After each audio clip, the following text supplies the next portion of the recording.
débuté le programme de cette journée avec un retard assez important. Pour ceux, nous vous prions de ne pas nous en tenir, que vous avez des excuses de l'organisation. Je suis monsieur Kali Kalala. Je fais office durant cette cérémonie de modérateur. Cette cérémonie qui sera subdivisée en deux volets importants. Le premier sera consacré à M. Floribert Chebeya, un défenseur de droits de l'homme qui a connu une fin tragique en République démocratique du Congo, notre pays. Le deuxième volet de la journée sera consacré aux réflexions, aux échanges tournant autour des 53 années d'indépendance de la République démocratique du Congo. Ce n'est pas pure coïncidence que ces deux événements importants mobilisent la communauté congolaise.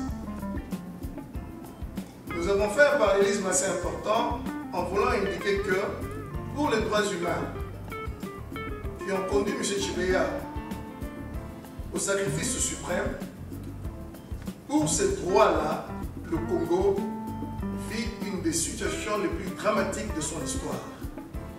Et il est important, lorsque nous faisons la commémoration justement de la mémoire de M. Chebeya, que nous puissions y coupler le fait Congo.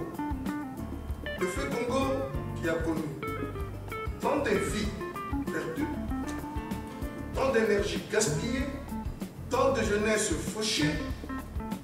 Le fait Congo qui vit un génocide à ciel ouvert, c'est-à-dire nos frères et sœurs continuent d'être massacrés à ciel ouvert sans que personne ne puisse y trouver à redire, sans que personne ne puisse s'égratigner pour demander à son voisin, mais qu'est-ce qui se passe dans ce pays-là? Disons que nous sommes en train d'être massacrés sous l'indifférence totale de la communauté internationale, chose que nous n'avons pas vue ailleurs.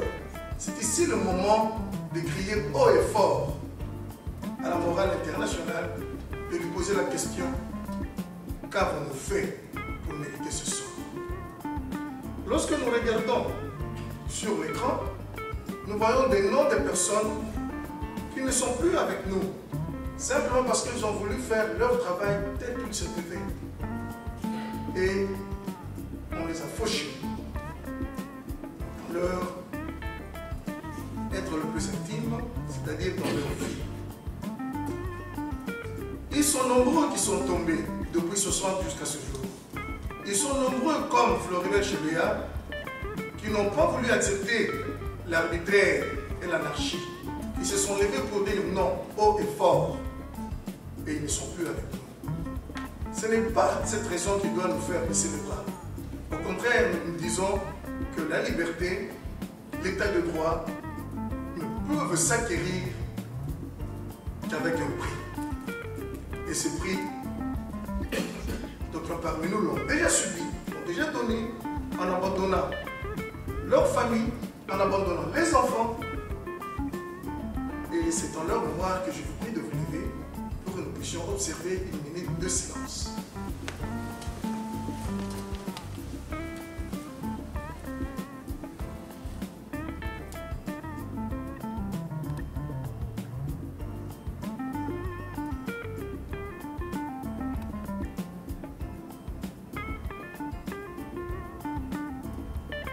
Je vous remercie. Ainsi nous avons pensé à Armand Toumoulou. Ainsi nous avons pensé à Franck Diké. Ainsi avons-nous pensé à Papa Mamba, à Serge Maïché, à Didas Namujimbo. Nous avons aussi pensé à Emery Patrice Lumumba. Nous avons pensé au pendu de la Pentecôte, à ces nombreux compatriotes qui tombent nuit et jour sous les balles de la répression. C'est en cette journée mémorable que nous pensons à vous et nous vous dédions cette journée. Je ne veux pas monopoliser la parole parce que le programme qui est déroulé sous mes yeux est assez long. Je termine ce mot en vous demandant de continuer la lutte. Il n'y a que cette poursuite de la lutte qui peut honorer la mémoire de ceux qui sont tombés. Et pour cette lutte, moi je me suis inscrit dans la durée jusqu'à la libération totale de notre pays. Je vais inviter après moi M. Freddy Kabongo, président de la communauté congolaise de Toronto, à prendre la parole pour nous dire son mot de circonstance. Je vous remercie pour l'attention.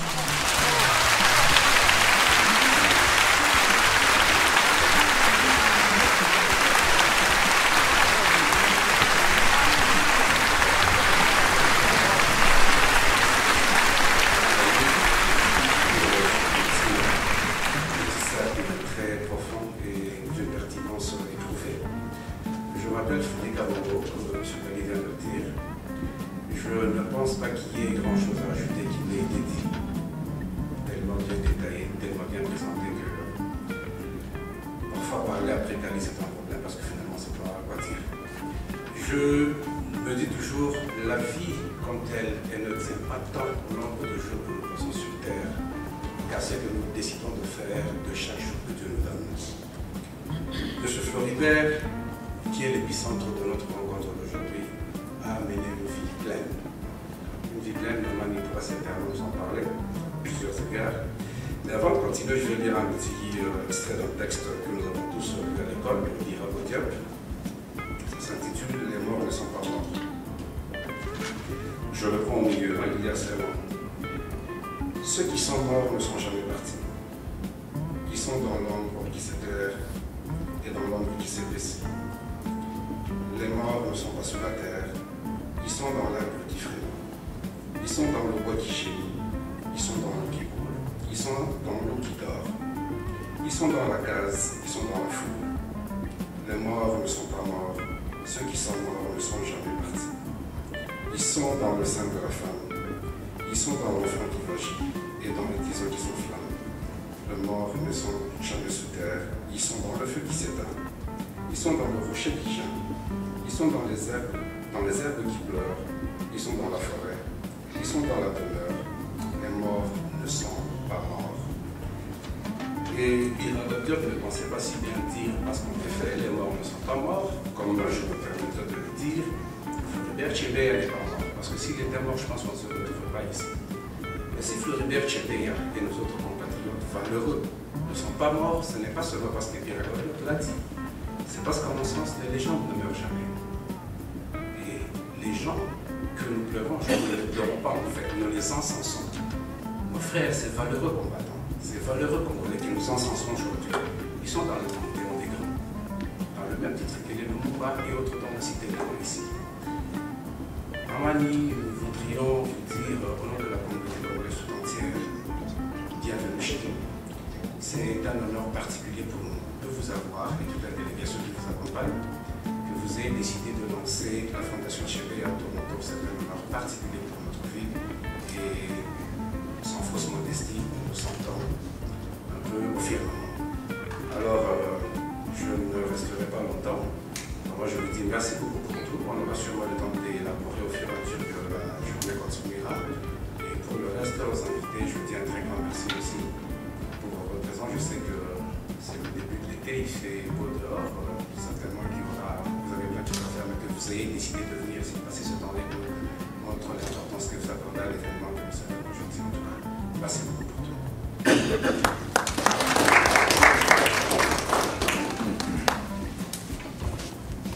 Après ce mot plein de sens et d'émotion de M. Freddy Kabongo, que je remercie en passant pour le fameux Banga, je suis un garçon du pays. Nous allons passer à la projection du film de Floribert Chebeya. Ce film qui a fait tant de bruit dans le monde entier, voilà que nous allons voir la première de le voir, de le suivre ici à Toronto.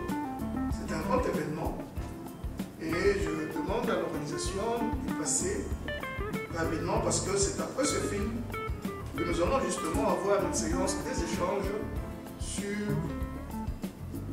les éléments que nous aurons visualisés ensemble. Bien, je vous souhaite une bonne suite de films.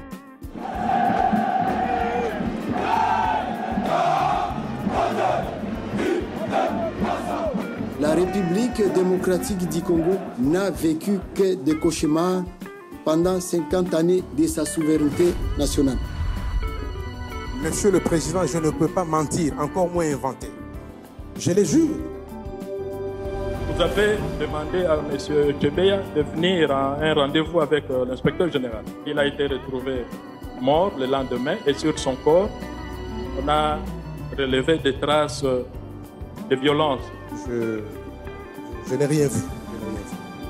Nous, Congolais, serions à ce point crétins qu'il serait impossible d'imaginer une enquête indépendante menée par la justice congolaise. Nous nous trouvons devant un crime d'État. Un crime d'État qui, normalement, devrait être sanctionné. Lorsque celui qui a charge de protéger, c'est lui qui tue. Il a tué! Il a tué! Nous demandons! CBA a été assassiné dans les installations de la police nationale. À qui encore est suspendu de ses fonctions d'inspecteur général de la police nationale congolaise, l'inspecteur divisionnaire en chef John Numbi Banza Tambo. Il peut mentir, il peut se contredire, la cour est désarmée. Mais je suis le chef de la police. Monsieur le Président, je suis le chef de la police. La mort de Floribert nous dit, voilà ce qu'il ne faut plus jamais faire.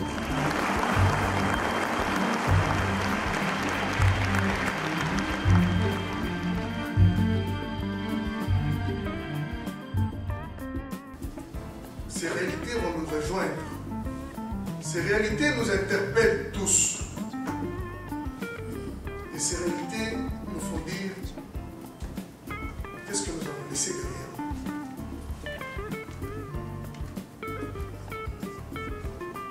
Et vous avez vu, toujours en visualisant ce film, que le Congo reste un pays à problème. Un pays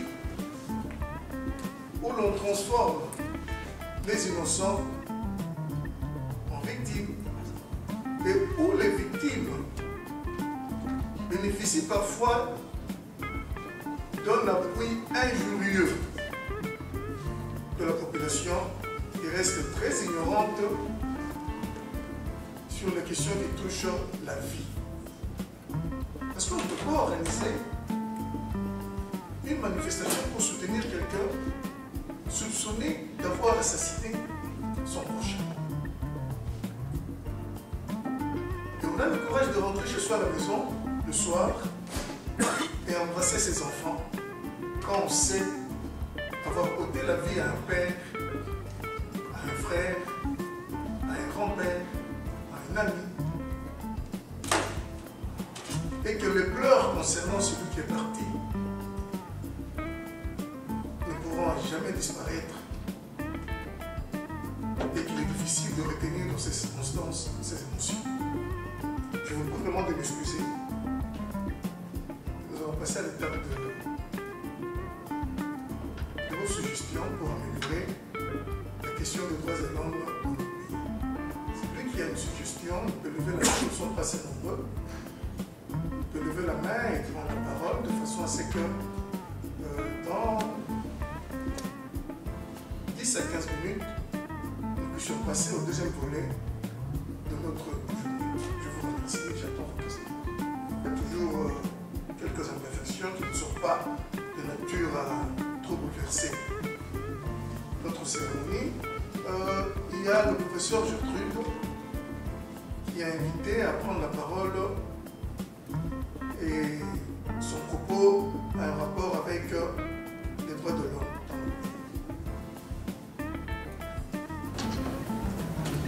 Après un tel film, c'est difficile de se ressaisir.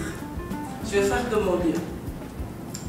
Je voudrais tout d'abord commencer par remercier la communauté congolaise son président, de m'avoir donné l'opportunité, ou plutôt de m'inviter pour participer à cette journée, pour réfléchir sur les 53 ans du Congo indépendant. Mais aussi, surtout, je peux dire c'est avec beaucoup d'humilité, vraiment beaucoup d'humilité, Madame Chebea, que je représente aujourd'hui, de me retrouver associée à cette journée où pour vous, je ne veux pas dire vous commémorer, mais je voudrais dire vous célébrer la vie d'un homme, un grand homme. Et avec lui, pour lui, nos pensées à tous ceux et celles qui ont donné leur vie pour les Congos. Et souhaitons que les Congos de demain, que le fils et le fille du Congo travaillent la main dans la main, afin que les Congolais et les Congolaises connaissent, vivent, qu'est-ce que c'est la dignité humaine. Pour cela, la question qui est posée est de savoir comment faire pour sortir de l'impunité. Comment faire pour mettre fin à ce que moi j'appelle un chaos organisé. Ce chaos organisé, le film l'illustre très bien. Un chaos très orchestré, où parfois on se demande comment s'en sortir. Mais moi, je veux plutôt illustrer ce chaos organisé à partir de la violence sexuelle. Et bien sûr, on ne peut pas parler de la violence sexuelle on ne peut pas dire qu'il commence au Congo seulement avec la guerre. La violence sexuelle est approchée, est à relier plutôt au rapport des genres, des sociétés. Ce n'est pas un cas spécifique au Congo. Mais ce qui fait du Congo un cas unique, c'est la violence sexuelle systématique qui commence, je dis bien systématique, avec les guerres. Le guerre qui, à perpétuel, qui sont entretenus en fait à cause de ce chaos que je dis bien orchestré. En fait, depuis la guerre des libérations de 1996, l'Est du Congo est devenu un interminable champ de bataille, laquelle se déroule sur le corps des femmes. Des multiples rapports produits jusqu'à ces jours s'accordent sur la concomitance des vagues de violences systématiques et des combats. Le Kivu est dans ce contexte proclamé capitale mondiale du viol. Je n'apprends rien à personne. C'est juste un fait maintenant connu. En 2012, on parlait d'environ 500 femmes violées à l'est du pays dans les zones de guerre. On nous dit 48 femmes sont violées par heure. Cette violence sexuelle est caractérisée comme une arme de guerre. Le docteur Mukwege récemment avançait plutôt l'idée de considérer cette violence sexuelle comme une stratégie de guerre. Et je partage totalement son avis. Et vous allez comprendre pourquoi.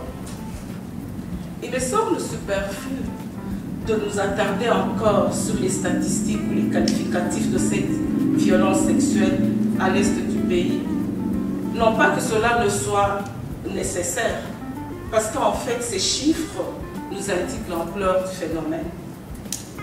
Mais il est plus pertinent maintenant, et c'est là que je rejoins le thème de cette journée, il est plus pertinent maintenant de réfléchir sur les conditions de possibilité d'éradiquer la violence sexuelle à l'est de la République démocratique du Congo et de respecter les droits humains, et en particulier les droits des femmes.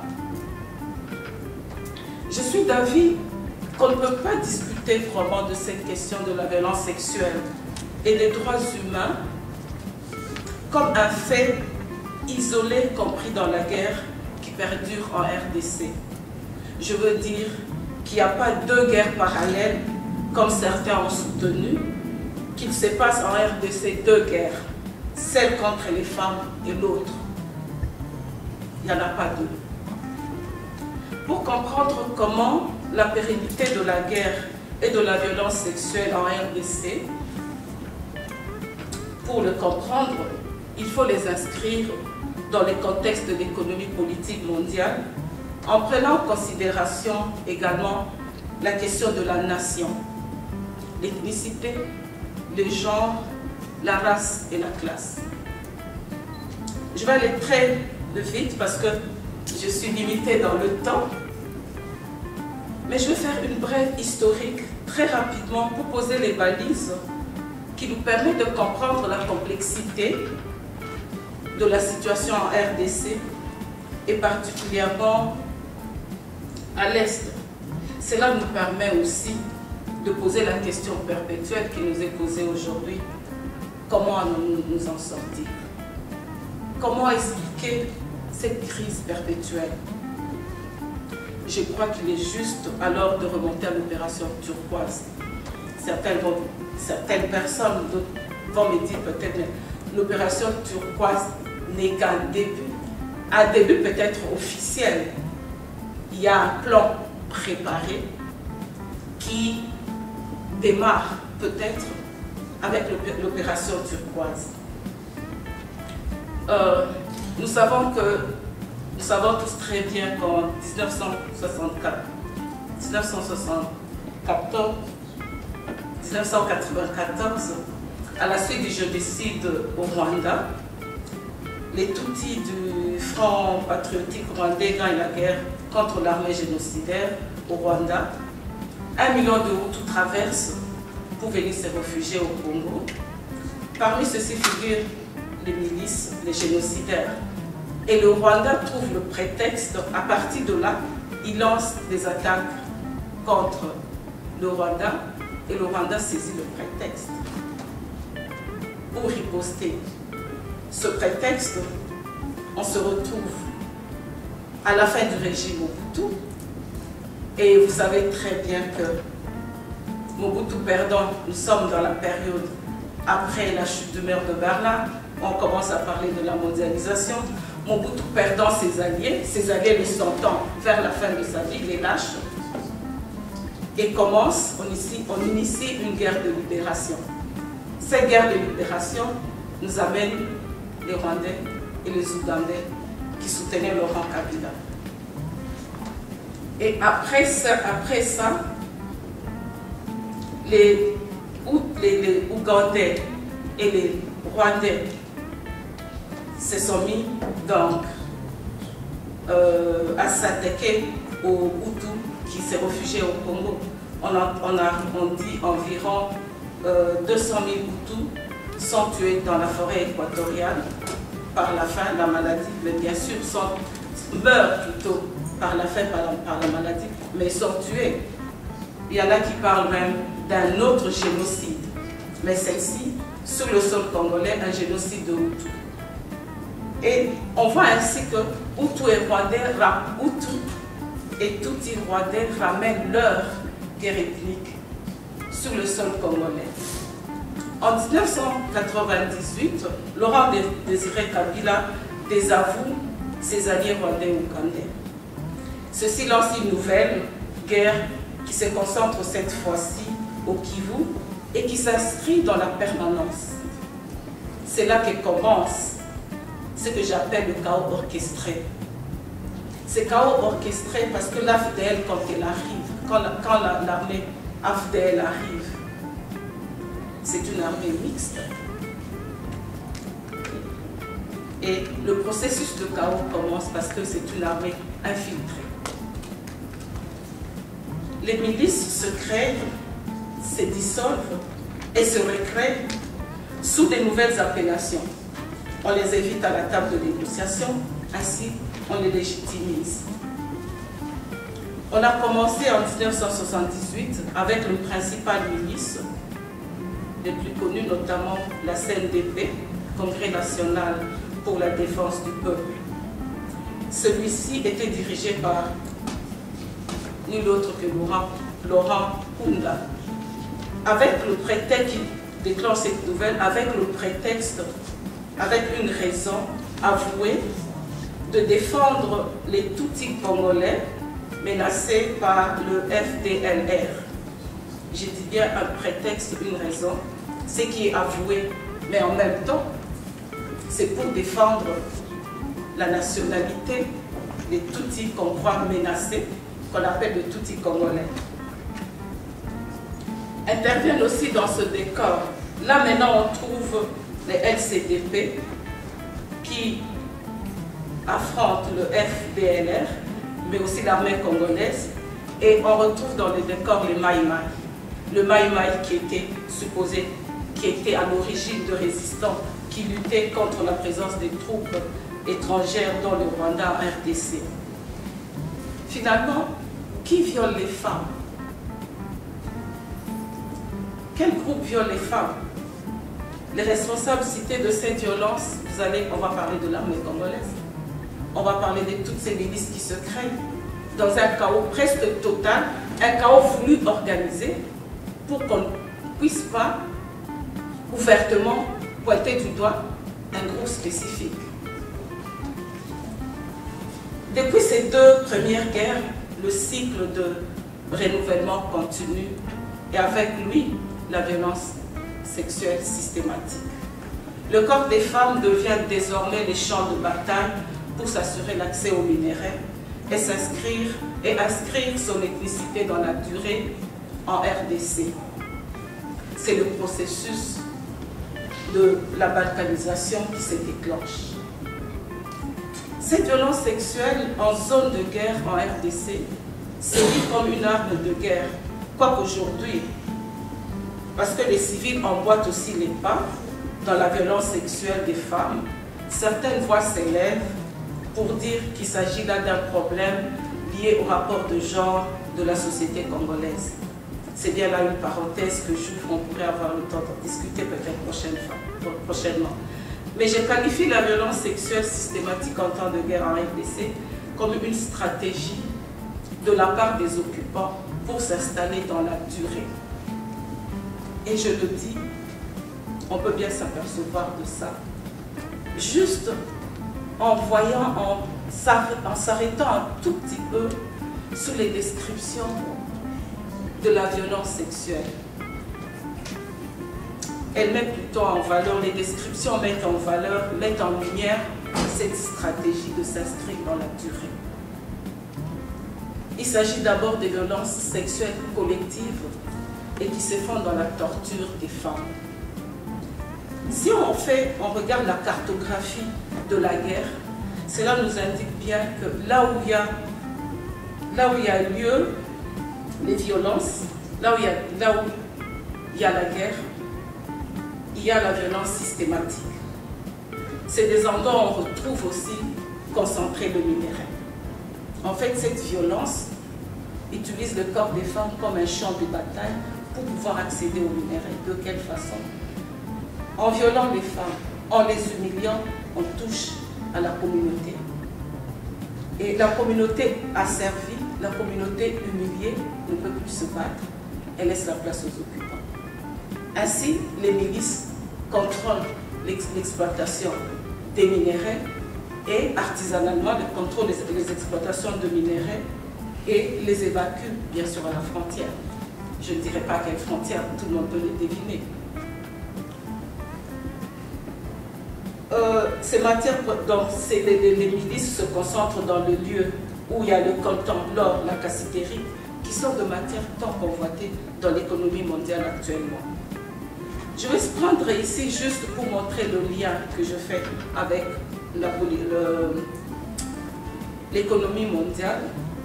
Christophe Boltanski, un reporter au Nouvel Observateur, a suivi par exemple la piste de l'État, métal contenu dans la cassitérite à partir de Walikali, au sud Kivu, jusqu'à la concession minière des Biziers, où s'affronte souvent l'armée congolaise contre les troupes rwandaises, jusqu'à Malaisie, en passant par Paris, Londres et Bruxelles. Christophe Boltanski écrit ceci, et je cite, « Plus on se rapproche de Bizier, plus on comprend pourquoi la guerre est inévitable. Pourquoi les chaos congolais mettent du temps à reculer. Car c'est dans le désordre que se réalise le plus gros bénéfice, que chacun peut tenter sa chance. » Il continue, « Pourquoi le Rwanda réussit et pourquoi le Kivu patine? Pourquoi l'ONU échoue et qui, en définitive, paye le prix réel de la mondialisation? » Je vous ai posé la question, à chacun d'y répondre. Ainsi, on voit que la violence sexuelle a comme conséquence cette destruction de la communauté qui se soumet à l'agresseur, ainsi laisse le champ libre pour l'accès aux minéraux. Et on va comprendre pourquoi le silence de la communauté internationale. Nous sommes en pleine mondialisation économique, où les industriels exercent un lobby très fort sur les gouvernements. Comment pouvez-vous empêcher l'invasion du Congo là où il y a un chaos organisé? On nous dit que c'est dans le chaos où on peut tirer plus de profit. Et à partir de là, comment va être France? Mais cette violence sexuelle au Kivu a une autre visée politique. Je disais celle de s'inscrire, ou bien celle d'inscrire l'ethnicité de l'envahisseur dans la durée. De quelle manière? La violence sexuelle en RDC a tué les femmes dans leur corps, sans laisser de cadavres. On détruit, on viole les femmes, on détruit leur appareil génital.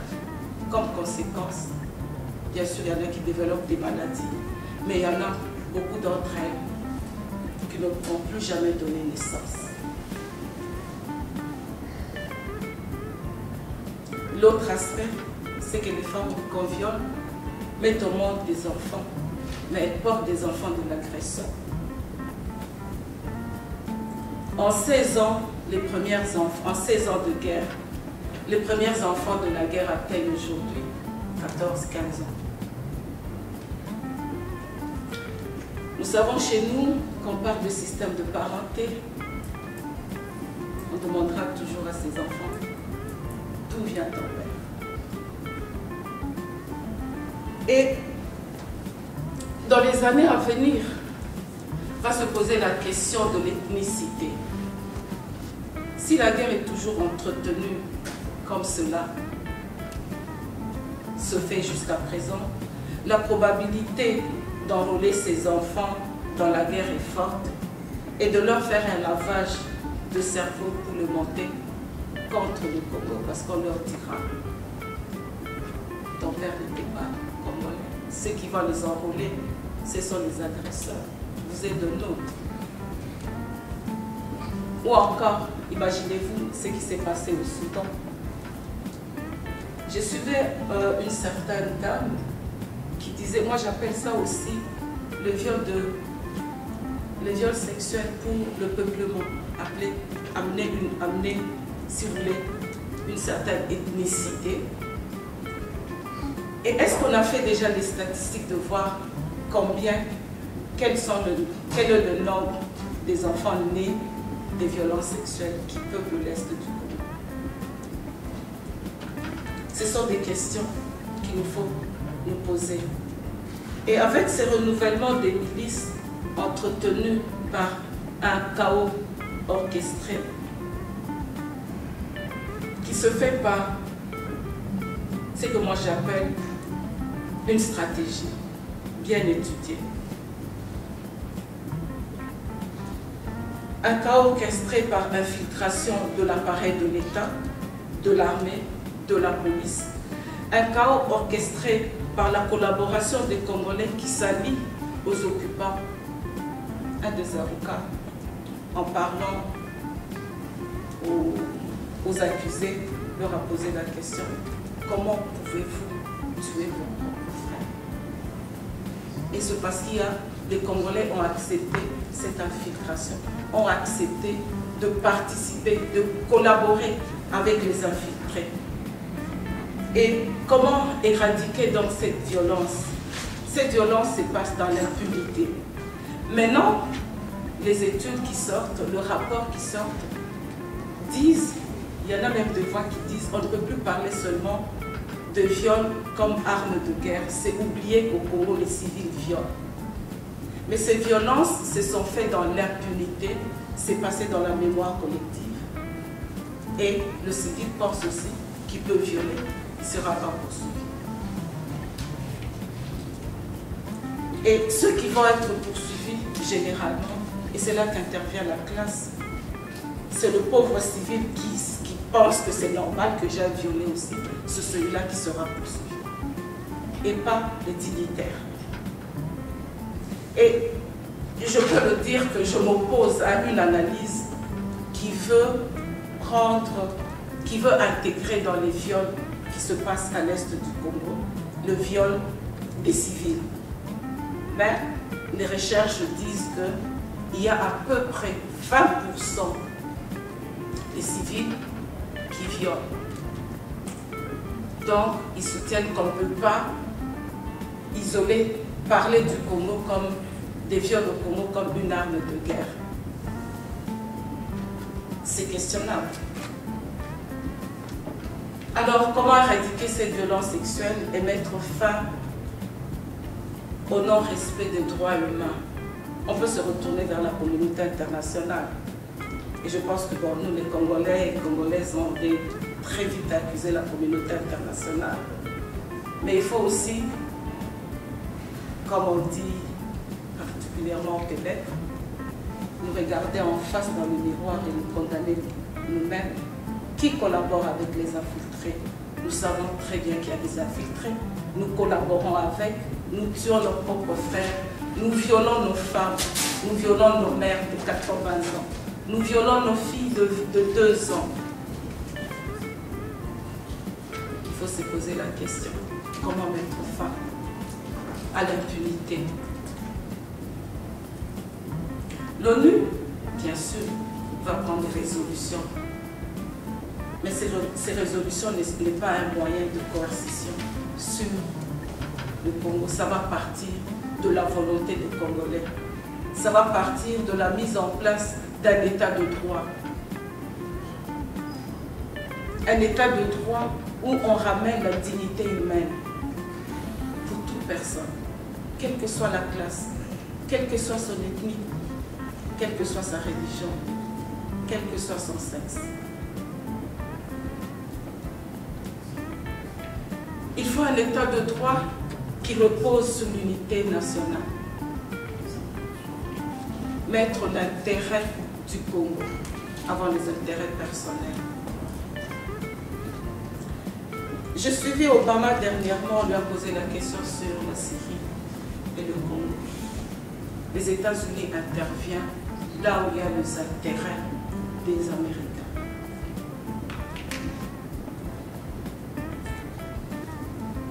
Il faut donc un état de droit pour le Congo. Il faut une armée républicaine, il faut une police nationale. Voilà, enfin, un peu une réflexion très rapide que j'avais à partager avec vous. Et dans l'espoir que nos enfants qui vont venir après nous connaîtra la joie de vivre dans un Congo libre, dans un Congo où chacun de nous pourra goûter à la liberté, pourra être reconnu comme un être humain, vivre la dignité humaine. Merci.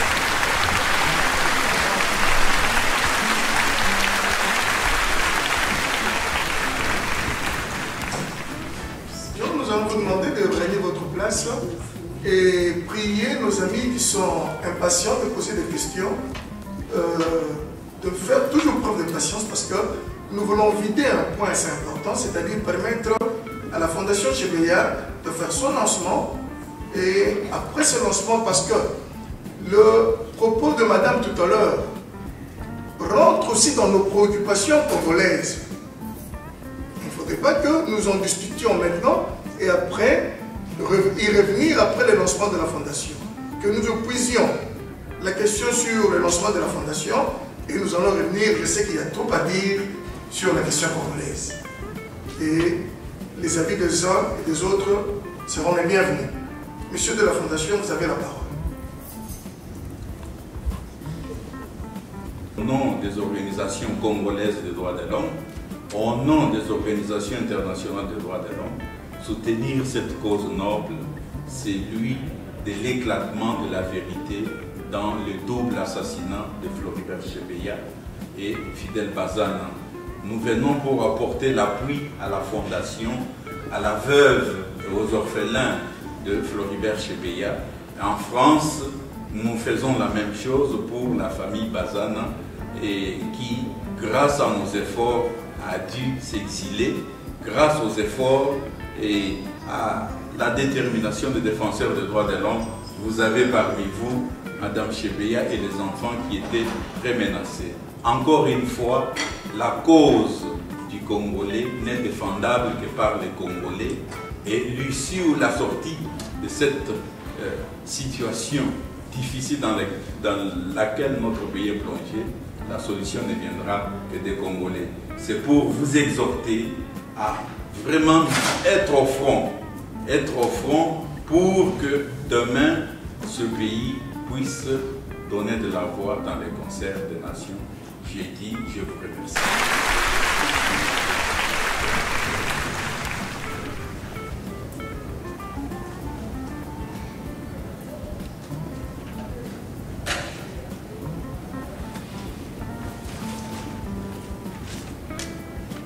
Merci pour la parole. Mes chers compatriotes, je vous salue tous au nom de la liberté et de votre ardente détermination de lutter contre tout ce qui avilit et déshonore le peuple congolais. Votre présence ici dans cette salle est à ce titre très significatif et témoigne la combativité et la relance des actions pour mettre hors d'état de lieu les ennemis du peuple congolais.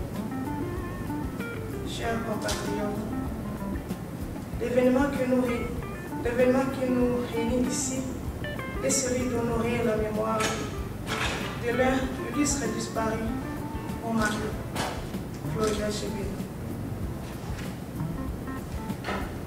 Sa mort brutale et cruelle, suivie d'une autre, celle de Fidel Bazana, constitue une fois de plus combien la détermination de Joseph Kabila dans sa démarche vers l'élimination physique de tout ce qui s'oppose à son pouvoir. Oui, les Congolais et les Congolaises n'oublieront jamais cette date du 1er juin 2010 où le monde entier a appris avec consternation l'élimination physique de mon mari, Floribert Chebeya. Floribert a été lâchement battu dans les locaux de la police congolaise.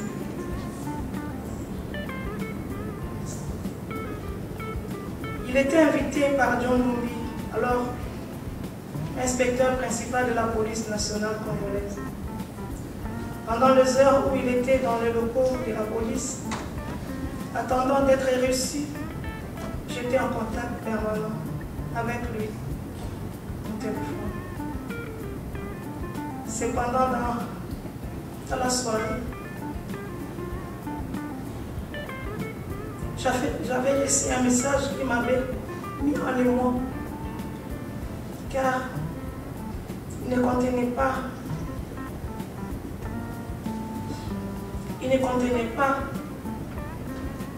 les mots de passe que nous utilisons dans notre famille. Et ce soir de la nuit, fatidique que nous et sa bande ont exécuté Floribert et Fidel Bazin. Pour ces derniers, je vous rappelle que jusqu'à ce jour, son corps de nous n'a jamais été remis. Il demeure introuvable. Floribert nous en a fait quitter et nous laisse une œuvre caractérisée par un dévouement et la défense et la sable pour la voix des sans-voix. C'est pour cela qu'il a créé l'ONG qui porte justement la défense des opprimés. Floribert défendait avec inlassable témérité les victimes des droits de la personne, hommes, femmes et enfants. Ces activités en ces domaines de défense des droits humains peuvent résumer en une entreprise d'action qui menait tant en amont qu'en aval dans le pays. En amont, mon mari ne cessait jamais d'interpeller les autorités du pays lorsque celles-ci venaient à violer les droits humains et d'autres valeurs de dignité humaine. En aval, mon mari travaillait à la base avec la population congolaise, les conscientiser pour les matières relevant le droit de l'homme.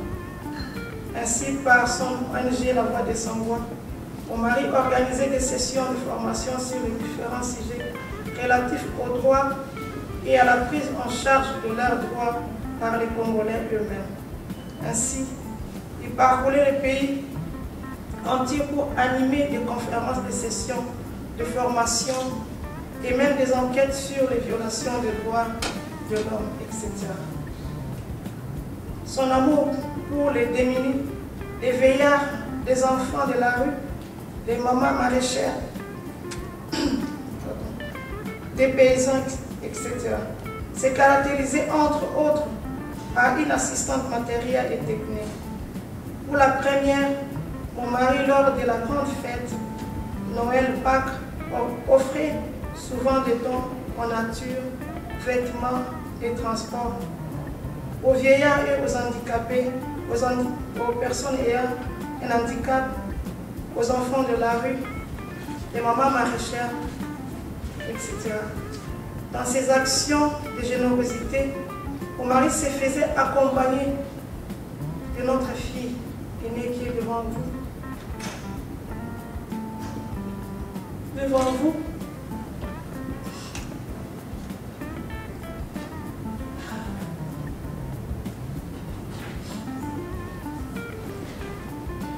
Accompagné de notre fille aînée qui est devant vous et moi-même, nous distribuons tout cela sans tambour ni trompette. Qui fait alors de ce qu'il nous a légué comme héritage et c'est jusqu'à sa sacrifice suprême. C'est pour faire pérenniser son œuvre que j'ai décidé, avec votre appui, de créer la fondation qui porte son nom, la Fondation Floribert Chebeya. Cette fondation aura pour objectif de défendre les opprimés par une assistance psychologique, juridique, matérielle et en outre leur assurer une formation continue afin que tout le monde sache comment se défendre et défendre les droits en toutes fins utiles.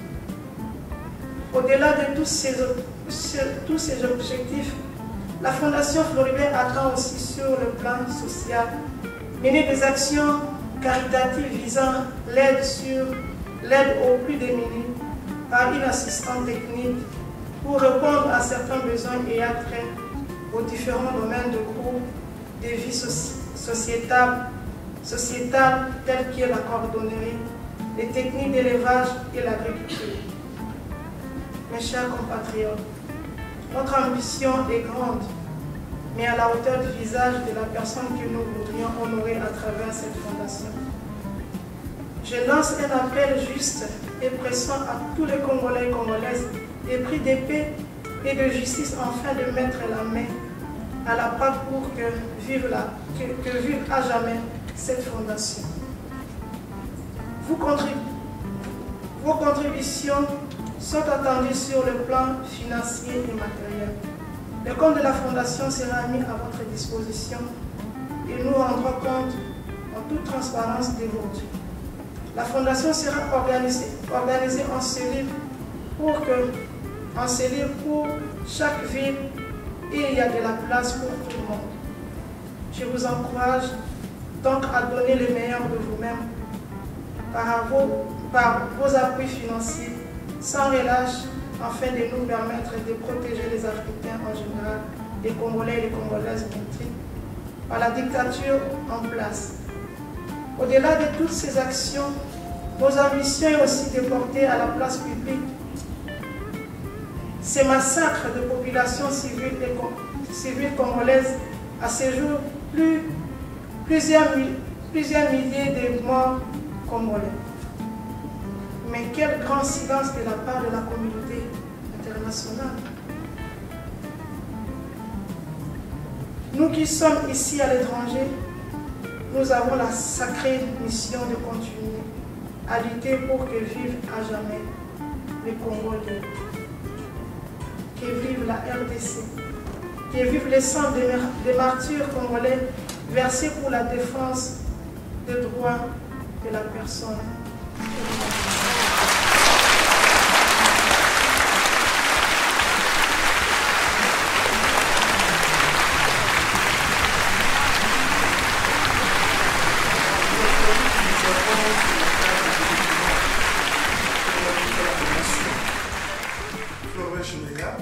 Ce document s'est remis à votre disposition tout à l'heure, de façon à ce que nous puissions tous avoir les coordonnées de la Fondation et éventuellement penser à apporter notre appui financier pour que la Fondation puisse démarrer. Le nom de Floribert Chebeya, c'est un grand pour le pays. Sa vie et sa mort sont des éléments d'information importants sur la vie de nos compatriotes, sur la réalité de ce qui se passe dans notre pays. Et nous pouvons continuer à faire en sorte que ce porte-étendard des droits humains ne soit pas oublié de la mémoire collective. Nous vous invitons donc à être réactifs aux documents qui seront mis à votre disposition et aider la Fondation à aller de l'avant. Madame, je vous remercie pour votre courage. Monsieur des droits humains, vous êtes celui qui est et qui reste pour nous ce qui nous pousse à nous battre parce que nous nous disons, comme nous l'avons vu au procès, de quelque bord que vous soyez, nous avons toujours besoin des défenseurs de droits de l'homme. Et nous vous encourageons à poursuivre votre mission. C'est un sacerdoce, c'est un apostolat. Faites-le au nom des filles et des fils du Congo. Nous vous remercions. Et madame, tous nos compliments et nos encouragements à la famille. Nous continuerons à manifester la solidarité qui nous est traditionnellement acquise chez nous. Même en terre canadienne. Nous continuerons à la manifester. Merci de votre présence. Chers compatriotes, nous allons passer au deuxième volet de notre cérémonie de ce jour. Ce volet, justement, touche à notre pays. Ce pays qui, 53 ans comptés, a connu son indépendance, a accédé à la souveraineté internationale. Ce pays qui ne fait pas office d'un bilan élogieux, car il est ce que nous connaissons tous.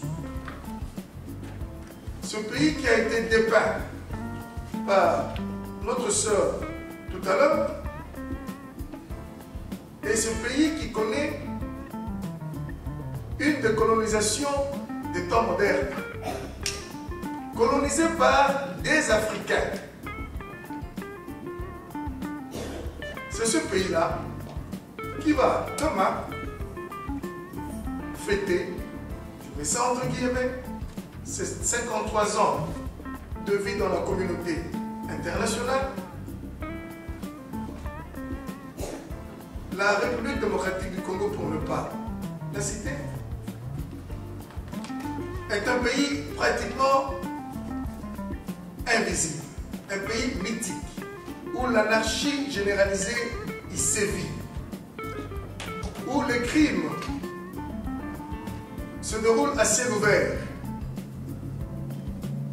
où rien, alors rien d'humain n'est entrepris de façon à ce qu'on puisse garder les fils du Congo sur leur sol pour que l'éducation de leurs enfants soit assurée, pour que la vie de ceux qui ont accepté le Congo comme seule patrie puisse connaître une amélioration. Ensemble, ici, nous avons beaucoup de choses à dire sur le Congo. Mais ce qui est important ici, c'est de pouvoir, dans vos interventions, nous dire que faire pour sortir le Congo dans la situation qui est la sienne aujourd'hui. Tous les mots, toutes les tares qui ont ramené le Congo à l'état d'état non visible sont connus. Vous pouvez dans votre propos faire un petit rappel avant de chuter à la question que faire pour rendre au Congo sa visibilité en tant que nation. C'est à cet exercice intellectuel que je vous convie et nous allons faire en sorte que les intervenants ne puissent pas prendre plus de temps afin de permettre à chacun de nous de puisse y apporter sa modeste contribution. Je crois que je ne veux pas trop garder le micro, de peur que nous atteignions la fin des cérémonies. Avec moi, toujours devant vous, chose que j'aime bien faire, mais je suis bien obligé de céder la place aux compatriotes pour que chaque pierre puisse être solide dans la construction. Je vous remercie. Des questions. Voilà. Mes chers compatriotes, nous avons essayé d'analyser la situation. Il y a eu des moments historiques, des dispensations historiques dans notre pays, notamment, pour ne pas vous replonger vraiment dans l'histoire, avec la conférence nationale souveraine, il y a eu l'autopsie qui a été faite, et même des pistes de voies de sortie de la crise. Il y a eu le dialogue intercongolais. Il y a encore beaucoup de propositions, mais la situation ne change pas. Et en ce qui nous concerne, nous qui opérons dans le domaine des droits humains, nous pensons qu'il va falloir systématiquement amener à la barre, à la justice, les auteurs de toutes ces souffrances, puisqu'il y a de la documentation, il y a des preuves qui existent, et il y a des victimes, il y a des familles de victimes. Je pense qu'en allant sur la rampe de la justice, on aura l'avantage d'apporter des contributions qui puissent aider au changement du comportement de l'homme politique congolais et même du citoyen et de la citoyenne de ce pays, puisqu'on l'a dit ici quelque part dans les films, les Congolais ont toujours peur de dénoncer et de dire la vérité. On nous dit, mais vous, des droits de l'homme, vous avez une forte documentation, vous avez beaucoup de rapports, mais nous n'avons jamais eu de procuration sur de cas avérés de violations des droits de l'homme, des crimes qui sont commis. Je me souviens même qu'il y a des avocats, des matières grises chez nous qui ont été victimes dans leur famille, mais lorsque vous les approchez, ils vous disent il y aura de la répression dans ma famille, je préfère m'arrêter là. Je ne vais pas citer des noms. Voilà pourquoi, lorsque nous allons vers des instances internationales de justice, on nous pose la question, quel est votre intérêt dans cette affaire? L'intérêt immédiat. Mais là, lorsqu'on n'a pas de procuration de victimes, au témoin de ces millions de Congolais qui sont fauchés, alors que ces victimes ont de la famille quelque part, à Kinshasa, au Kivu, à l'ouest, etc. Mais en silence là, à côté, on vous dit non, moi j'ai mon collègue, mon fils ou quoi, mon village qui ont été pillés, etc. Bon, venez, donnez-nous la procuration nécessaire et certains éléments, on peut aller en justice et c'est en justice en tant qu'organisation de défense des droits de l'homme. Donc, il faut travailler sur la rampe, si vous voulez, de la justice et ça peut conduire au changement de mentalité.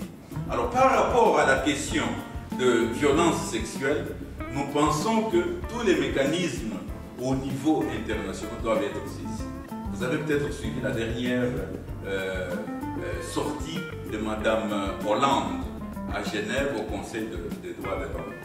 Elle a fait une très très bonne sortie que les Congolais doivent s'approprier pour pouvoir l'appuyer, aller de l'avant.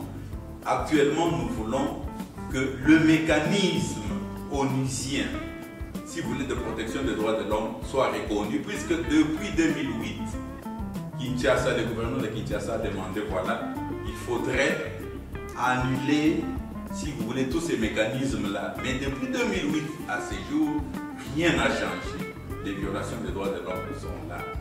Nous devons faire le plaidoirie pour que les États, comme l'État canadien, au Conseil de sécurité, plutôt au Conseil des droits de l'homme à Genève, puissent appuyer cette idée pour qu'on ait par exemple un expert indépendant sur la RDC pour un travail de proximité avec la société civile, un travail de proximité avec les défenseurs des droits de l'homme, un travail, si vous voulez, de rapportage par rapport à la communauté internationale et aussi un travail d'interpellation des autorités congolaises. Puisque Mme Mary Robinson, comme envoyé spécial du secrétaire général dans les Grands Lacs, tout comme les accords qui ont été signés à Addis Abeba et tous les autres mécanismes, ce sont des mécanismes diplomatiques et politiques qui n'ont rien à voir avec les vécus quotidiens de la population par rapport à sa préoccupation en matière de droits de l'homme. Voilà quelques pistes, surtout traduire les auteurs de toutes ces souffrances en justice. Pour cela, on vous demande, nous demandons tous de donner procuration aux organisations de défense des droits de l'homme pour aller tester en justice au pays et au niveau international. Merci. Bien, nous vous remercions pour votre contribution. Nous pouvons rapidement nous dire que, en fait, c'est l'élément justice qui est l'élément capital en ce qui concerne votre contribution pour rétablir le Congo dans une situation normale. Et je pense que cet élément-là fait défaut au Congo aujourd'hui. Professeur Hubert Bouchima, et dire à vos compatriotes en quelques mots l'espoir que vous pensez avoir pour le Congo. Merci beaucoup. J'aimerais présenter mes hommages à Mme Tchebeya et tous mes regrets parce que Floribert, je l'ai connu. J'étais le trésorier chargé de monnaie étrangère à la Banque commerciale du Congo. Quand il venait retirer ses financements, j'ai eu donc l'occasion de le connaître en personne. Et quand j'ai appris sa mort, je n'ai pas su retenir mes larmes. Je salue son courage parce que au Congo, il n'y a pas beaucoup d'hommes comme Floribert qui ont osé braver ce régime tortionnaire, ce régime qui tue tous les jours. J'aimerais par ailleurs revenir aux propos de notre frère de la FIDH. Le problème de la justice au Congo se ramène à une dimension que je dirais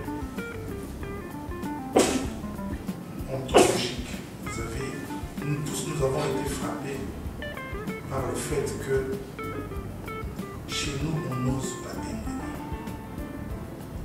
Par contre, vous voyez un peu dans nos sociétés, ici en Occident, quand il se produit un délit, un vol, tout le monde est prêt à témoigner. Et ils le font avec courage.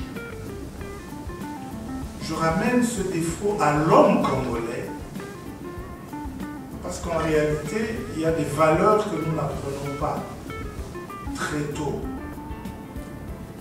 de par notre culture, de par notre éducation. Il y a des valeurs, ou plutôt des antivaleurs qui sont devenues des valeurs actuelles. Le courage, ça c'est quelque chose qui nous fait énormément défaut.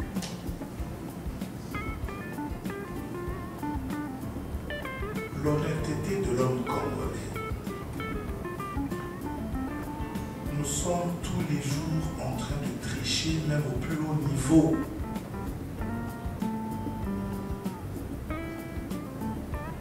Il y a un avocat qui a dit,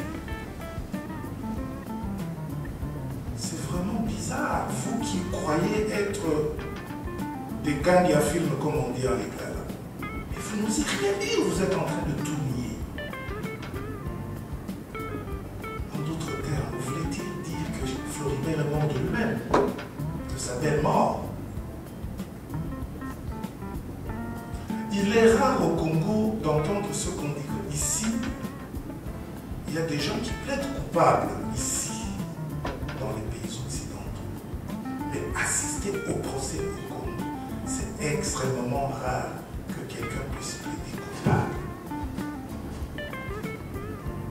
Donc la dimension de l'homme congolais, que représente l'avenir du Congo par rapport à 20 000 $ que nos parlementaires mettent en poche. Eh bien, on vient encore de convoquer les concertations nationales. La fameuse ordonnance a été signée au mois le 26 juin, si je ne m'abuse. Ça va être encore la même chose. Ça va être encore la conférence nationale souveraine. Ça va encore être le dialogue de Sun City. Et nous ne sortons toujours pas de l'auberge. Voici à peu près ce qui va se passer au niveau des concertations. Nous allons tricher. Toutes les composantes qu'on va inviter, tous les membres, c'est toujours les propres membres de la majorité qui écrasent en ce moment une minorité ou une opposition qui ne parvient pas à se focaliser. Nous signons une motion de défiance contre le Premier ministre. La motion est reçue régulièrement au moment où on doit interpeller le Premier ministre. Ah, je regrette d'avoir mis ma signature, je crois que mon fils était un peu malade. Comment? Vous avez signé? Qu'est-ce qui se passe dans la soirée, pendant le week-end? Les gens sont allés à Kigataki, on a distribué de l'argent. Chers amis, nous sommes à l'étranger, nous avons la possibilité de nous récupérer. Il faut que l'homme congolais devienne d'abord un homme avant d'aller à la justice. Tant que le Congolais, ce qu'il est, au niveau de la justice, il va continuer à tricher. La tricherie est patente. Chacun d'entre nous ici a au moins un souvenir d'un petit procès qu'il a eu au Congo. Nous en savons quelque chose, des documents, carrément le dossier qui disparaît dans un tribunal. Mais le tribunal existe. Qui fait disparaître le dossier? C'est le Congolais. Il nous faut focaliser sur nos valeurs spirituelles. Le Congolais doit se réconcilier avec lui-même et savoir ce qu'il veut. Voilà un peu la réponse que je vous donne. C'est une très belle interpellation. Le Congolais doit être courageux. Le Congolais doit être honnête avec lui-même. Monsieur le maire, je loue cette intervention qui nous replonge dans une interrogation assez particulière, celle de nous demander qui sommes-nous et que voulons-nous être?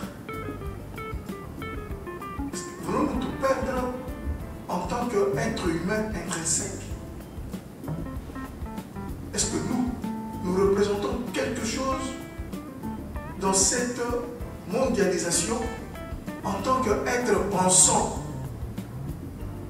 Ces questions doivent être les nôtres, ces questions doivent être partagées entre nous Congolais, de façon à ce que lorsque nous voulons appliquer des éléments importants qui aident à gouverner les sociétés modernes telles que la justice, qu'on puisse sentir notre spiritualité jaillir d'elle-même. Pour revenir au propos de l'avocat, c'est-à-dire, si j'ai tué, je dois me lever et dire, je le fais. Parce que les motivations de mon geste doivent être comprises par ceux qui me regardent. Même ce courage-là de se taper le torse, comme on disait dans le temps, nous l'avons perdu. C'est-à-dire que nous posons des actes irréfléchis. Nous posons des actes qui ne procèdent pas de notre volonté, de notre décision, mais qui procèdent plutôt de la corruption. Cette corruption ambiante qui régit le Congo, cette corruption qui commence à partir du sommet de l'État jusqu'au dernier des fonctionnaires et même jusqu'à l'école, elle ne peut pas nous aider à avoir une place dans le concert des nations. Il y a trop d'interpellations en ce qui concerne le Congo. Nous devons nous interpeller sur chaque aspect de notre vie. Et nous dire que 53 ans plus tard, comment peut-on nous laisser infiltrer? Réellement, nous sommes infiltrés. L'infiltration commence au sommet de l'État. Suivez mon regard. Mais comment pouvez-vous avoir quelqu'un au sommet de l'État dont l'identité procède des doutes? Non, nous ne sommes pas ségrégationnistes. Nous ne disons pas qu'un Yougoslave ne peut pas venir au Congo et y mener une vie politique et accéder à de hautes fonctions. Non. Nous ne sommes pas taillés dans cette moule-là. Mais nous pensons que l'imposture et l'usurpation ne peuvent pas être admises dans une société qui se respecte. Et nous avons été infiltrés. Nous continuons même à bien servir l'infiltration, à l'aider à s'imposer davantage.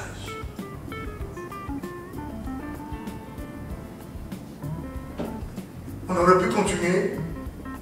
S'il y a des candidats qui veulent bien intervenir, j'ai comme l'impression que nous sommes déjà fatigués ou nous avons des appels extérieurs qui attendent d'être concrétisés. Le courage nous manque. Comment? Le courage nous manque.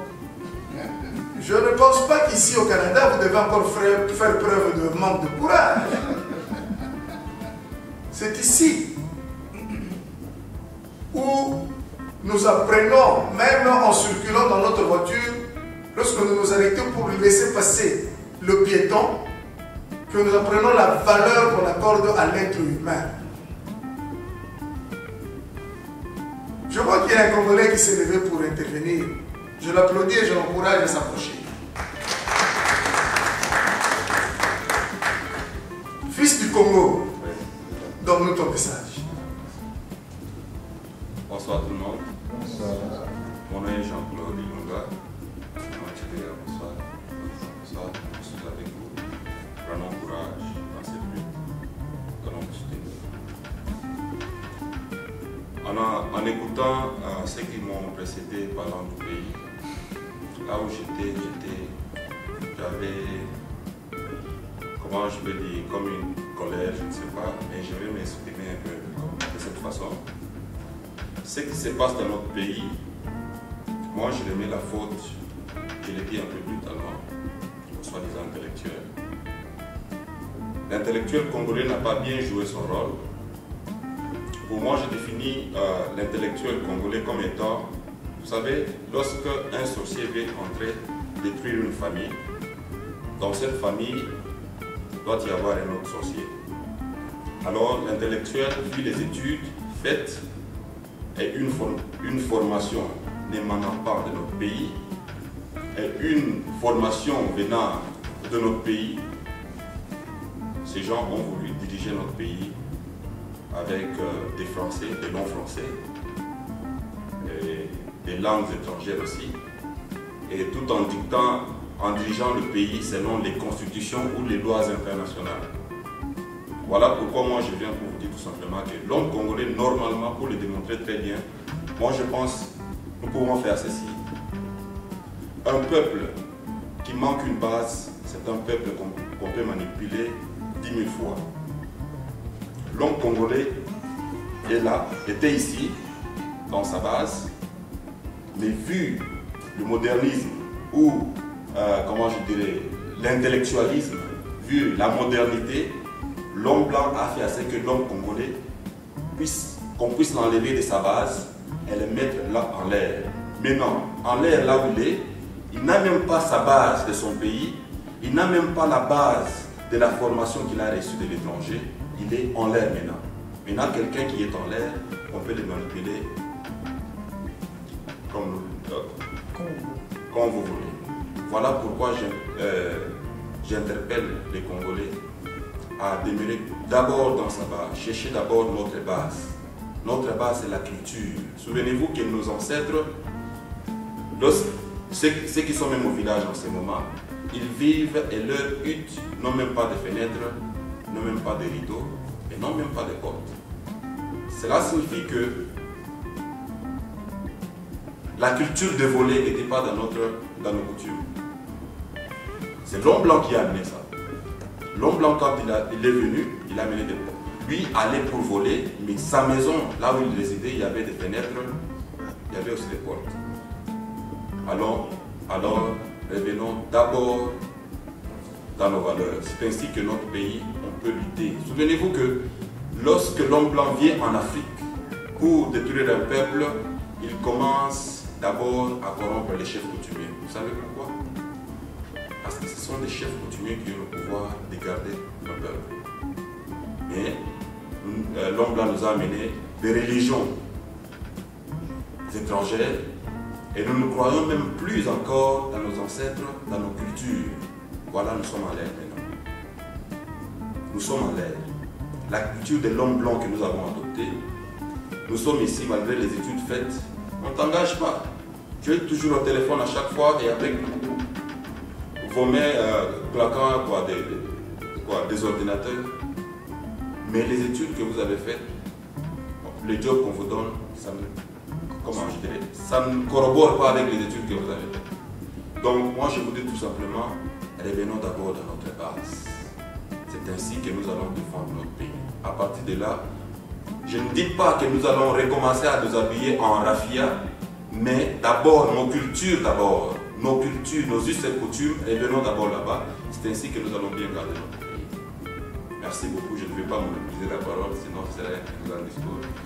Merci beaucoup.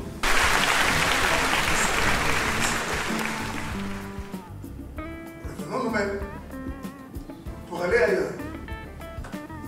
Bien, chef frère. En tout cas, bonsoir. Bonsoir. En tout cas, j'étais assis, il y avait des interventions. Je présente mon nom El Kosonga. Pardon? El Kosonga. El Kosonga. El Kosonga. En tout cas, je parle en tant qu'un membre de la résistance parce que nous sommes parmi vous. Nous battons avec vous. Je ne peux pas me rester sur la chaise sans rien dire. En tout cas, pour moi, c'est plus fort que moi. Parce que le cas de Chébé, en tout cas au niveau de la résistance, c'est un cas que nous suivons absolument de près, et tout de près depuis la mort de Papa Chébé toujours. Toutes les marches que maman a faites ici partout au Canada, nous Ils ont toujours été derrière elle. Peut-être qu'elle a oublié mon visage, mais ils sont toujours autour de la coupe, toujours. C'est pour moi tout un honneur et puis une fierté de voir que le Congrès s'organise à Toronto pour parler du cas de Floribert Chebeya. Et puis en tant que membre de la résistance, que je trouve que c'est un échec que les Congolais ne sont pas venus aujourd'hui pour écouter l'histoire de leur pays. Beaucoup sont restés à la maison, à regarder, rester sur Internet et puis faire ce qu'ils ont à faire. Là on parle de leur pays, les Congolais ne sont toujours pas conscients de la gravité de leur peuple, ce qui se passe chez nous. C'est déplorable, lui je pleure chaque jour sur ces problèmes-là. Je ne sais pas comment on peut libérer nos esprits quand on ne sont pas ensemble. Quand on parle de la patrie, on parle du peuple, on est réunis à 20h30. Mais quand on parle de l'ambiance, on parle de sortie, on parle de sport, c'est tout le monde qui répond à l'invitation. Mais j'avais un message à donner à la famille Chebeya. En tout cas, vous n'êtes pas seul. Vous ne pleurez pas seul. Parce que Floribert Chebeya aujourd'hui n'appartient pas à la famille Chebeya. Floribert Chebeya appartient au peuple congolais tout entier. La cause de Floribert Chebeya qui défend aujourd'hui, il était seul à son époque, mais aujourd'hui, il y a des milliers de Floribert Chebeya. Et aujourd'hui, c'est l'engrenage du pouvoir d'Hippolyte Canapé, car il n'arrive pas à s'en sortir. Aujourd'hui, le travail que Floribert Chebeya faisait, il était noble.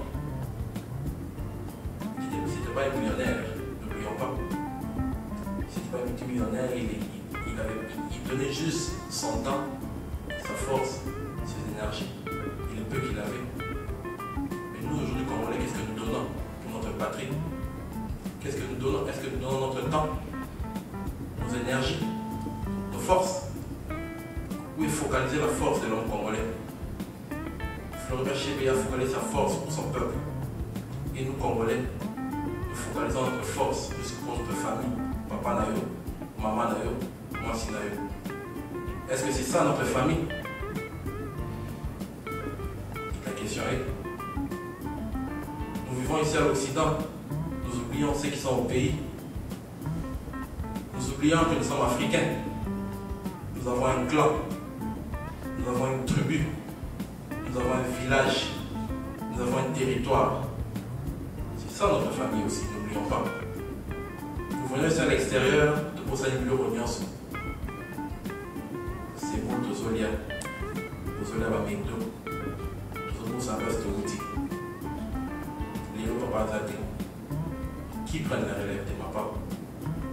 Aujourd'hui, à la Fondation Chebeya qui est mise debout, qui doit financer la fondation? N'est-ce pas nous, les Congolais? Est-ce que le Congolais est prêt à financer la fondation? Est-ce que le Congolais est prêt à mettre sa main dans la poche pour donner à la fondation? Point d'interrogation. Mais nous sommes un peuple. Au nom de la patrie, Tolinana, Tolinana, Tolinana. Parce que aujourd'hui, la fondation est là. Tout ça va pour la poche, tout son appel maman, n'a pas la fondation au pays. On sait les emmener. En tout cas, j'ai pas trop à dire. En tout cas, le seul message que je dis, c'est l'unité, l'unité, l'unité, l'unité. Sans unité, tout est aussi gâté. Déjà, mon papa va dire qu'il est intellectuel, Tiki Bisso. Parce qu'aujourd'hui, ceux qui travaillent avec Hippolyte sont des professeurs d'université. Ce ne sont pas des gens qui sont dans les gîtes-clubs, ce sont des professeurs d'université. Ceux qui enseignent la relève de demain. Ils sont ceux qui tuent la relève de demain. Analysons. Merci au nom de la patrie. C'est tout ce que j'avais dit. Pour continuer les échanges, ces échanges peuvent se poursuivre dans n'importe quel cadre. Parce qu'en fait, les Congolais doivent parler entre eux, les Congolais doivent communiquer et amener à réaliser un grand partage entre eux. Je veux demander à monsieur le président de la cocotte, s'il n'est pas là, je vois que son adjoint est là, de venir nous dire le mot de la fin, de façon à ce que nous puissions nous lever de nos sièges et penser au Congo avec les énergies que la cocotte est en train de extérioriser et de propager comme les énergies solaires. Monsieur le vice-président, vous avez la parole.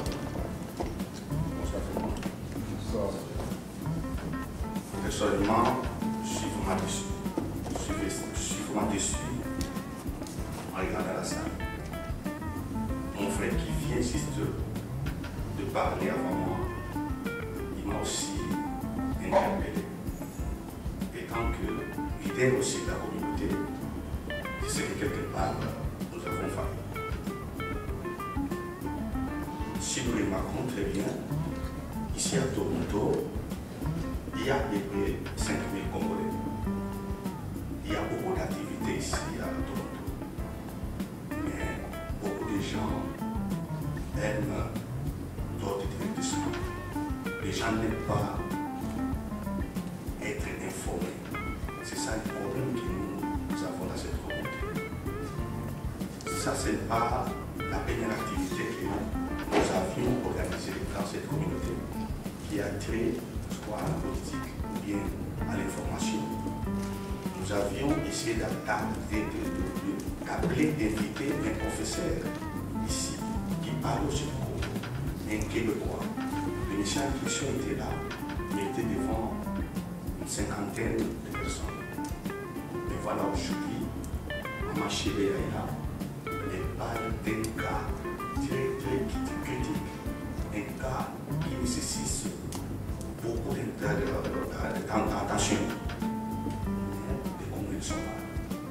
Si on dit que nous n'avons pas lancé le message, c'est faux. Tout le monde est au courant. Tout le monde est au courant. Dans cette ville, il y a des combattants, il y a des hommes politiques, il y a beaucoup d'hommes, beaucoup de gens qui parlent de la politique. Mais quand il y a des organisations à caractère politique, nous constatons l'absence des gens. C'est l'équipe de relation. Maman Annie, je voulais vraiment vous remercier au nom de cette communauté. Le combat que votre mari a mené est mené au Congo à interpeller beaucoup de gens. Cet homme ne l'était pas pour votre famille, il n'était pas pour vos enfants ou pour vous-même, mais il était pour des gens. Quand on dit des gens de sans voix, il y a des gens qui criaient comme si dans le désert. Mais votre mari, il était pour ces gens-là. Il a été tué et jeté quelque part à cause des métiers qu'il faisait. Mais qu'est-ce que les Congolais ont fait? C'est ça, c'est que nous posons comme question. Quand je vous vois devant moi, ça m'interpelle aussi. Vous êtes là, vous continuez cette lutte, mais derrière vous, est-ce qu'il y a des gens?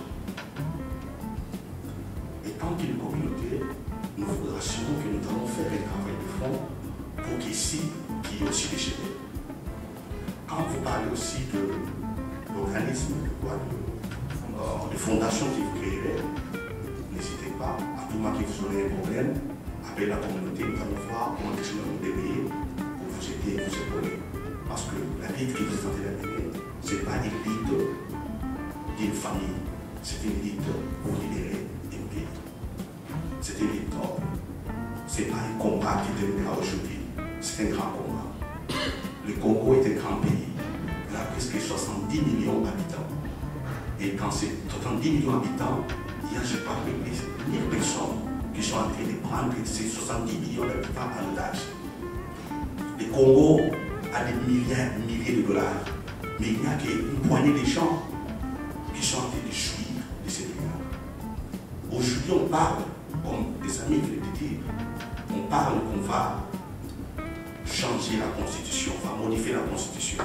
Il n'y a qu'une Constitution que nous posons. Est-ce que ces changements auront un impact dans l'assiette des Congolais?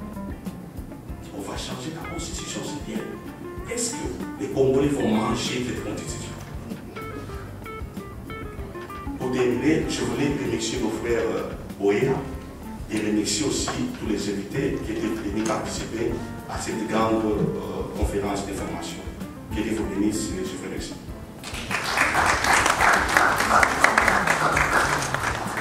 Merci. La séance est terminée et bien de bonne chose chez vous. Merci. On va à Ottawa, on a des réunions. Ou bien qu'est-ce que c'est la organisation? Non, mais c'est pas à moi de dire ça, c'est la cocotte. C'est la cocotte. Oui.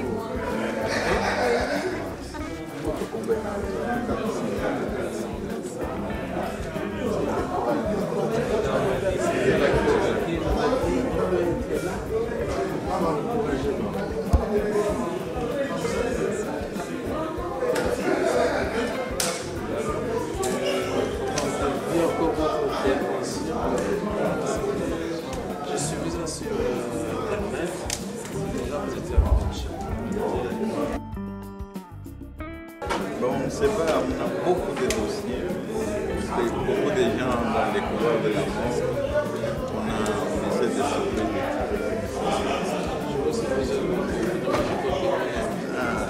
Bon, ben, parce que comme je